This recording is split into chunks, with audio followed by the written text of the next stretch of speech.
Well, hey folks, it's your old pal, King Waspinator. Welcome back to Total Party Skills, my all-new tabletop gaming channel. Just barely a week old as of this recording, so, please help me out and hit subscribe and like and comment and hit a thumbs down and tell me why I'm wrong and all the usual things that come along with trying to have a YouTube channel. Now, tonight, I want to talk about a newer OSR game that I got a copy of about a month ago. I've been reading through it, and I'm going to actually try to run this one. I'm sort of newish to the OSR scene, kind of. I mean, I've had copies of, basic fantasy going back to pretty much since it came out, but I've never, actively ran a game like that. I have designed some adventures for it. Kind of my history with gaming is that I don't have a ton of actual in-person DM experience. I've always had kind of bad luck getting enough players together at the same time to run the games I want to run, and even under those circumstances, just for some reason things tend to get jinxed, and after 3 or 4 sessions someone ends up missing, and it always just kind of throws off my groove. I'm not prone. I don't like the narrative, structure of trying to explain why someone's character is completely mute and neutral, or having to have someone else play them for a whole session, especially if it's real fresh into a game. So I generally write adventures. I mean, it's my way of interacting with the hobby. Is I've written a lot of different adventure modules and campaign settings in the middle of the night, and scratched them all, and then rewrote them, and then rewrote them. And on those times when I do actually manage to, get all the forces aligned to get enough people around a table to actually run a game, I tend to find that even with the experienced players, they all compliment how smoothly everything runs, how well I understand the lore. It's made me a believer in, actually really taking your time as much as possible to really set up a good, complete introductory adventure, and just put a bunch of plot hooks in it so that if you manage to continue things on, you can continue campaigning off of what you set up in that first adventure. And if not, at least if you can get something that you can complete in 3 and 4 sessions, so that you can at least have a complete story and not just, a campaign that ends in the middle of, nothing happening, or just some weird cliffhanger that's never resolved, generally, yeah, if you find that you're having, those kinds of problems yourself, maybe you're in a small town, or you work weird hours. I mean, for the longest time in my life, I was working third shift. So, finding people who'd want to play during the kinds of windows of time when I was most awake and wanting to do that kind of stuff, it was a bit of a hassle. I've had more luck in recent years, and last year, or I guess it's now the year before last, I did have a campaign that ran for about a good 8 months. Most of the videos for it that I recorded are on my older channel, Bleeding Waspinator. The audio quality and the video quality is not all that great, so I don't highly recommend them, but if you're super curious, you can always go look at that. A few of the better games that I managed to record, I have reposted on this channel. You can go back and look at some of those. And yeah, so in terms of an advice channel, I'm not necessarily the person to go for all your in-person actually running the game tips. But I do think I have some decent amount of insight on the actual craft of adventure design and setting design. I mean, if you go by the old 10,000 hour rule, then I've put in my 10,000 hours designing role-playing games, and I'm about to take some time off from work so I can actually, instead of just writing things in the middle of the night to entertain myself, I'm going to write some stuff in the middle of the night to entertain everybody else. So anyway, though, what does this all have to do with OSR? Well, obviously, if you want an easy way to get into writing games and self-publishing is if you do something OSR related, because of the presence of the open game license, and because it seems to be a pretty hot genre right now. So, as I said, I've had basic fantasy for a while. I checked out Dungeon Crawl Classics. I mean, I have the main book for it. There's things about it I like. I like the idea of the 0-level gauntlet. I like the aesthetic quality of it, but there's a few other things I don't like. I think, they've turned it up a little bit too hard.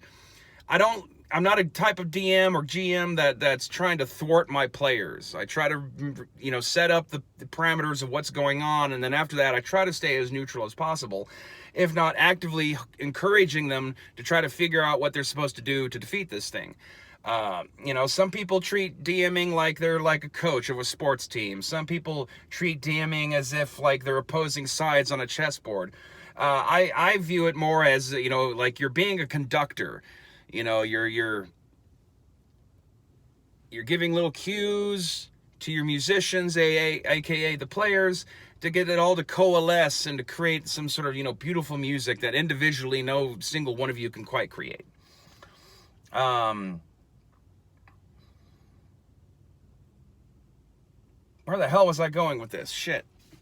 Well, anyway, so like I said, I've gotten a couple people, my wife and an old coworker of mine, which is better than nothing, I guess, to set up some characters for a game I want to run using an OSR system, which basically I'm taking a bunch of old AD&D modules, in basic D&D, like any kind of desert setting I can find. I'm kind of matching them all together to kind of create a new setting out of the composite whole, just because seeing how they interact with each other kind of changes the feel of all the modules at once. If you kind of find ways to overlap them, see what kind of common things and how you can stack them together.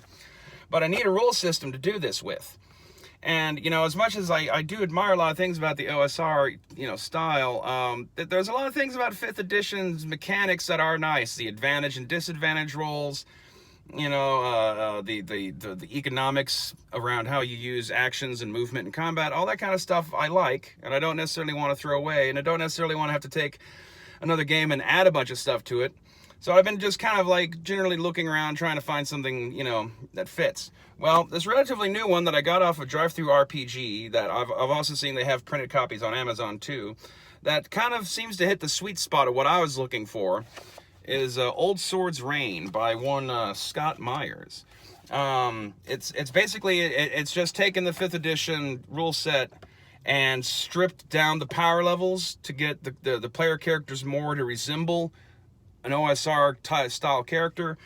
They've also knocked it down to just the core 4 races: humans, elves, dwarves, halflings, and the 4 core character classes, fighter, thief, magic user, and cleric. And I look forward to hopefully being able to get this off the ground sometime in the next few weeks, and so I can actually test out, and actually see how it is in play. But having already played 5th edition, I get the feel that I already know what it's going to run like. But like I said, I really enjoy how depowered. I mean, they're much more in line with the way characters were in the older games. It's very reminiscent, particularly of AD&D, I find, 2nd edition. And it's got a good price point. It's $20 for the main rule book, and on Amazon they also had some print copies of a player's handbook, which is just the player sections out of it, but it was only $13, which compared to how D&D selling their stuff brand new for $50 plus, unless you get it at a discount. That's not bad, and it's cross-compatible with both 5th edition modules and older edition D&D modules.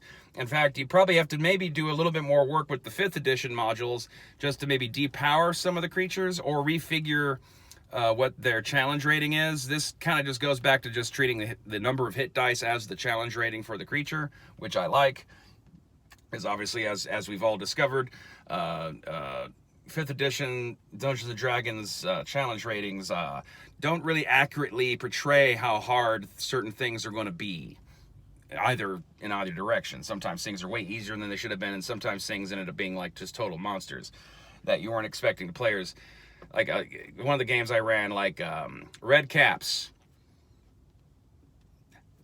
their kick damage attack is ridiculous for what they're rated as in terms of challenge rating. They're just one of numerous examples. So hopefully this, well, I don't know. Hopefully it's a bit more balanced. We'll see. I can't really report on how well it plays, but like I said, it's very, very close to it's very close to 5th edition D&D. And so having run 5th edition D&D, it seems, handable. Anyway, though, it's worth looking into. If that's kind of your thing, if you're interested in trying the OSR style, but you don't want to have to do the work yourself of stripping a bunch of stuff out of 5th edition D&D, or if you already know that you're into the OSR stuff, but you would like to maintain the 5th edition rules mechanics, OSR Olde Swords Reign is not necessarily a bad book to at least pick up and give it a shot. That's what I'm going to do. And so yeah, I guess that's it. That's your Total Party Skills recommendation. So if you want more quality insight and reviews like this, be sure to hit the thumbs down to tell me to go fuck myself. And otherwise, stay waspinated.